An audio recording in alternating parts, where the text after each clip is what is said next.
Hey everybody, welcome to Kimmel's Irish Pub. Time for another movie review. Tonight's movie, Godzilla X Kong. I thought it was Versus, but I guess I'm wrong. It's X Kong, the new empire, the Frozen Empire. Ghostbusters. No. It's funny though, that Ghostbusters, the Frozen Empire, Godzilla X Kong, the new empire, the Roman Empire, everybody talks about, well, that's my Roman Empire. Anyway, if you don't know who Godzilla is and Kong, I don't know why you're watching this, but, you know, they're part of the ancient Titans.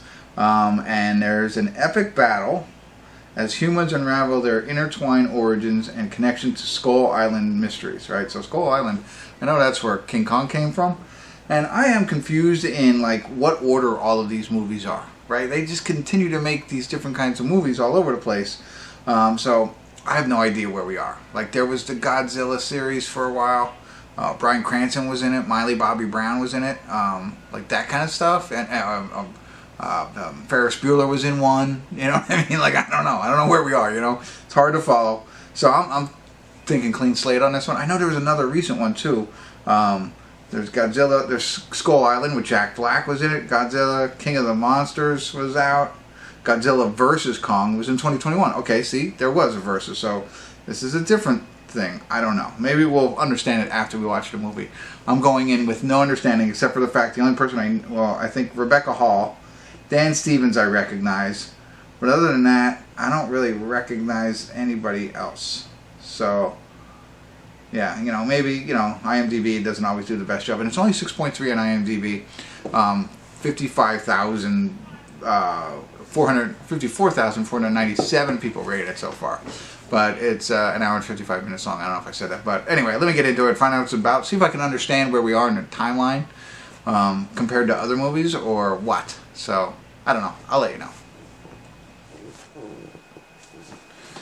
Hey everybody, we're at the credits of Godzilla X Kong, the new empire, and fun. Definitely a very fun movie. I for some reason I had very low expectations coming into this. I also said I didn't know where it fit in the timeline of things, because there's just so many out there. Like, what was Godzilla X1 or something like that? I didn't even see that one, but that's like all like Japanese, right? And that's where it all originated from, don't get me wrong, but I don't know if that's part of this. I don't know, maybe I'll check that out. I haven't seen it. But anyway, this is right after, or not right after, but this is the sequel, if you will, of Godzilla vs. Kong. That one also had Rebecca Hall, also had, it had Miley Bobby Brown. She's not in this one, but like I mentioned, she was in another one, I think. So she was in that one as well. So this is right after that one. And of course I forget what happens, but I'll catch up really quick. Godzilla still lives on surface, on the Earth, whereas Kong now lives in Middle Earth, or, you know.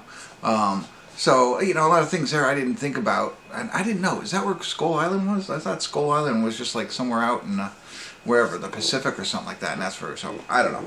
I'm not that close to it, so if you're really close to it, I apologize.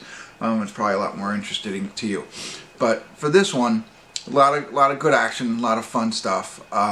The one thing about going to Middle Earth, like, where does the sun come from? Now, they don't show the sun, but they show the clouds and the beautiful blue sky and brightness as though a sun was there. So what's going on there?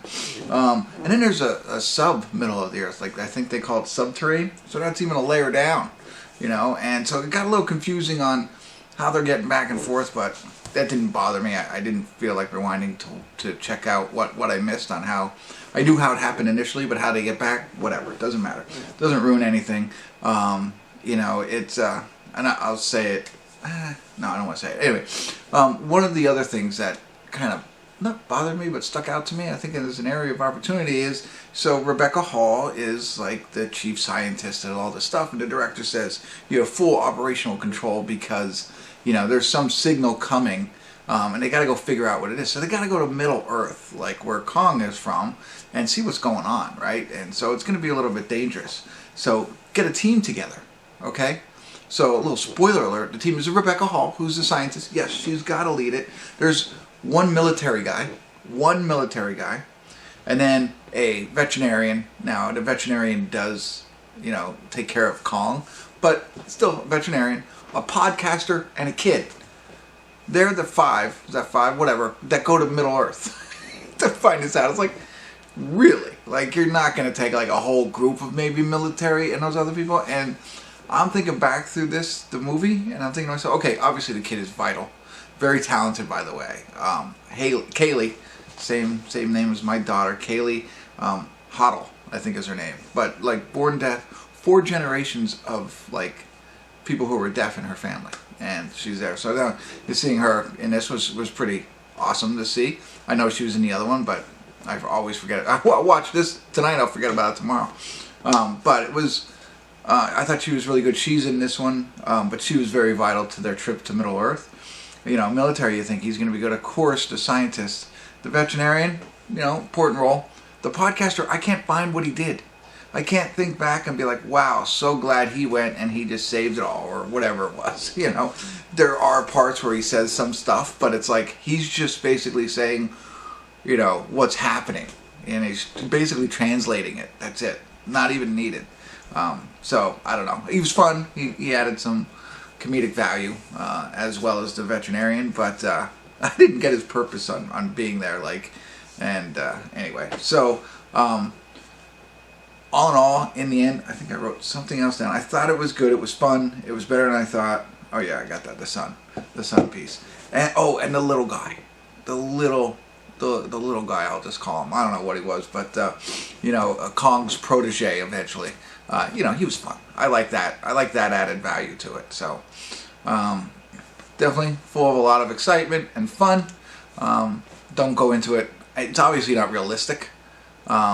But, you know, the fact that, you know, they take a veterinarian, a podcaster, a kid, and one military guy to, like, the home of Titans. And Titans are, like, these big monsters that can just crush anything. But getting past that and looking at it, just making it fun.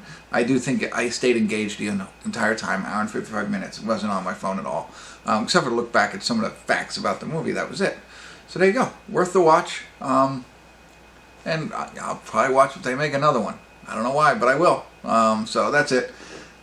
I will say one thing, and it's not going to spoil it, but I do want to say spoiler alert, spoiler alert.